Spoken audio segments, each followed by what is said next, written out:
Assalamualaikum warahmatullahi wabarakatuh. Salam. Kali ini saya akan wawancara dengan rekan sejawat saya, yaitu rekan guru dari SDN Petukangan Selatan 03, Bapak Surwa, SPD. Assalamualaikum warahmatullahi wabarakatuh. Pak Surwa, ini saya akan wawancara. Kiranya Bapak berkenan ya memberikan jawaban eksplorasi penyebab masalah yang ada di sekolah. Nah, pertanyaan saya yang pertama yaitu tentang rendahnya motivasi belajar siswa. Ini kira-kira apa Pak yang menjadi penyebabnya? Di sini ada dua faktor ya Bu ya. Ada dari dalam diri siswa itu sendiri, bisa juga dari faktor dari luar.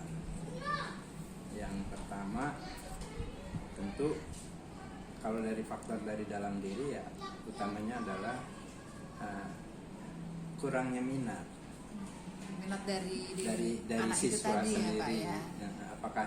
Apakah kurangnya minat ini karena dia merasa belum butuh, atau mungkin karena kemampuan dirinya itu tidak menyenangi itu. Nah, itu juga perlu lebih dipahami lagi, dan itu juga mungkin yang menyebabkan rendahnya untuk motivasi belajar. Jadi barangkali itu yang dari dalam ya Bu ya. Selain itu juga faktor perhatian dari keluarga. Ini yang dari dalam ya. Yang kedua faktor dari keluarga si siswa tidak memperhatikan apa yang dibutuhkan oleh siswa itu sendiri, termasuk juga menyiapkan lingkungan yang kondusif untuk belajar. Kemudian yang ketiga untuk dari dalam diri siswa itu sendiri, yaitu bahwa siswa itu belum merasa membutuhkan untuk belajar ilmu tersebut. Itu jadi saya belum butuh, mungkin itu bisa merasa juga kurang bermanfaat ya Pak ya, belum tahu manfaatnya. Manfaat lah. Itu yang dari dalam itu ya. Adapun mungkin yang dari luar ya, terutama dukungan dari teman-teman sebaya, bisa juga itu dari pihak gurunya sendiri dalam memberikan pembelajaran mungkin kurang menarik, baik itu dari bahan pelajarannya, metodenya, kira-kira yang seperti itu dari faktor luar ya. Dari faktor luar, jadi bisa dari gurunya sendiri, karena mungkin cara mengajarnya kurang menyenangkan lah. Ditambah lagi yang kedua mungkin dukungan dari teman-teman yang sebaya. Itu barangkali yang menyebabkan motivasi siswa tersebut rendah atau kurang. Pak, selanjutnya ke pertanyaan yang kedua, yaitu tentang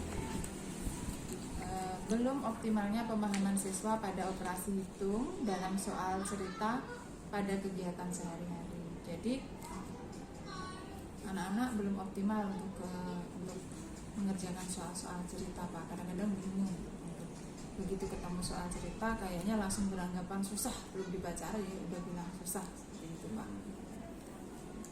Ya, itu juga penyebabnya mungkin ya dari siswa itu sendiri ya.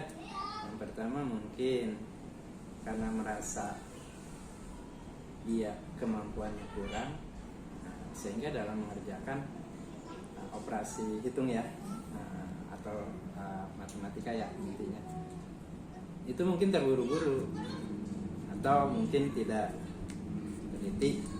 Intinya begitu. Perasaan bener, nggak taunya hasilnya salah. Jadi faktor kurang teliti. Dan ini bisa disiasati dengan banyaknya latihan atau belajar secara berulang-ulang. Kira-kira kira-kira seperti itu untuk belajar operasi hitung, supaya konsep daripada materi belajarnya bisa bisa dipahami lebih ya mudah. Pak. Selanjutnya yaitu tentang rendahnya kemampuan siswa dalam mempelajari kemampuan dasar seperti membaca, menulis, berhitung, dan menyerap pelajaran yang lain, terutama untuk kelas rendah ya Pak ya. Apalagi di zaman-zaman yang sekarang, di masa-masa setelah pandemi, sepertinya anak-anak banyak yang kemampuan untuk cari studinya itu rendah. Banyak anak kelas 1 yang begitu masuk itu banyak sekali yang tidak bisa baca. Yang pertama sebetulnya kita melakukan identifikasi ya, untuk mengetahui seberapa minat anak tersebut. Nanti kita kelompokkan jadi 3 ya, yang rendah, yang sedang, dan juga yang di atas normal. Dan ini juga berkaitan dengan IQ-nya ya, IQ-nya. Jadi masalahnya utamanya IQ dulu ya Pak ya, dari bisa terjadi karena penyebabnya itu IQ anak tadi. IQ anak tadi memang ada yang rendah. Nah, berarti ada penanganan yang khusus barangkali Bu, supaya dia menarik minatnya untuk dulu belajar. harus memberikan metode yang menarik ya Pak. Ya, yang berbeda sesuai dengan kemampuan si anak yang memang minatnya kurang. Selanjutnya Pak, ini tentang kurang tanggung jawabnya anak dalam mengerjakan pekerjaan rumah. Jadi ini penyebabnya apa ya Pak kira-kira ya? Intinya kan dia tidak mengerjakan tugas ya. Ini problemnya kan bisa anak itu pinter tapi nggak mau, berarti kan malas. Bisa juga memang dia tidak bisa. Nah, perlu dibangun komunikasi seperti itu dengan orang tua. Kalau bagi yang mungkin yang minat atau yang memang kecerdasannya kurang, ya pun sama. Nah, komunikasi jalan terus. Nah, tentunya tugas-tugas yang diberikan oleh gurunya juga tidak sama dengan tugas-tugas yang diberikan kepada anak-anak yang normal. Supaya dia mau mengerjakan. Katakan yang normal 5 soal, ya tentu yang ini mungkin hanya 1 atau 2 soal. Yang penting dia paham.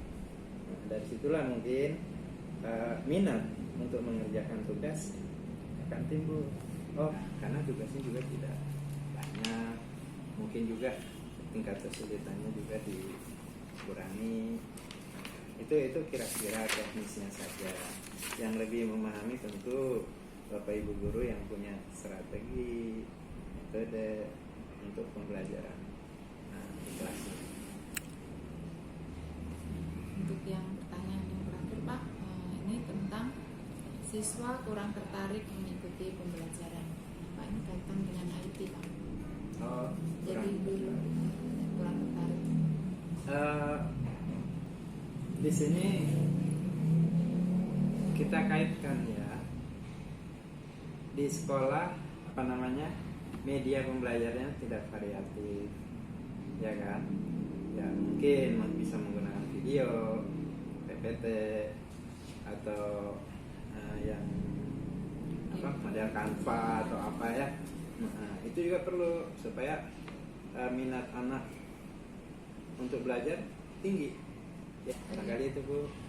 Baik.